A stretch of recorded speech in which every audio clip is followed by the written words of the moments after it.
আমাদের দেশের সাংবিধানিক সিস্টেম হলো তিনটা অর্গান যে আছে, একটা বিচার বিভাগ, একটা হলো আইন বিভাগ, আর একটা হলো শাসন বিভাগ। এই তিনটা কেউ কারো উপর প্রাধান্য বিস্তার করবে না। এনি আইন, যা নাকি আইনসভা পাশ করলো, বাংলাদেশের সুপ্রিম কোর্ট এই আইনটা সাংবিধানিক হয়েছে কি হয় নাই এটি এক্সামিন করে দেখার রিভিউ বলে, জুডিশিয়াল রিভিউয়ে এই এখতিয়ার আছে। এটি অতীতে বাংলাদেশে বহুবার হয়েছে। এই জন্যই পার্লামেন্টে যা কিছু ইচ্ছা তাই পাশ করা যায় না। বাংলাদেশের সংবিধান অনুযায়ী যা পাশ করা হয়, আইনই হোক সংশোধনী হোক, বিচার বিভাগ সংবিধানের গার্জিয়ান হিসেবে এটা সাংবিধানিক হয়েছে কি হয় নাই এটা এক্সামিন করার সাংবিধানিক দায়িত্ব আছে। শিয়া বাটার ও ভিটামিন ই সমৃদ্ধ লিলি বিউটি সোপ, তারুণ্যময় উজ্জ্বল ত্বকের জন্য। এই প্রেক্ষাপটে আমরা সাবমিশন রেখেছিলাম যে তিনটা গ্রাউন্ডে। 1 নম্বর গ্রাউন্ড ছিল যে জুডিশিয়াল ইমপারমিসিবল লেজিসলেটিভ ওভাররাইড, অর্থাৎ যেটি পার্লামেন্ট করেছে এই করাটুকু বাংলাদেশের সংবিধানের আলোকে একটি জাজমেন্ট থাকা অবস্থায় করতে পারে কি না।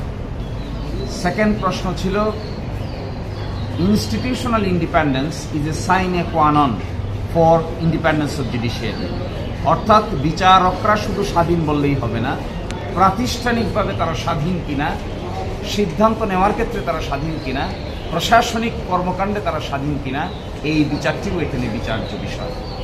আর থার্ড হলো সংবিধান এমেন্ড করেও বেসিক স্ট্রাকচার যেগুলো আছে সংবিধানের, বাংলাদেশের সংবিধানের one of the basic structure হলো বিচার বিভাগের স্বাধীনতা, independence of judiciary. Independence of judiciary includes 3 thing. একটা হলো বিচারিক কাজে তারা ইন্ডিপেন্ডেন্ট হবেন, ইনস্টিটিউশনালি তারা ইন্ডিপেন্ডেন্ট হবেন, ফাইন্যান্সিয়ালি তারা ইন্ডিপেন্ডেন্ট হবেন।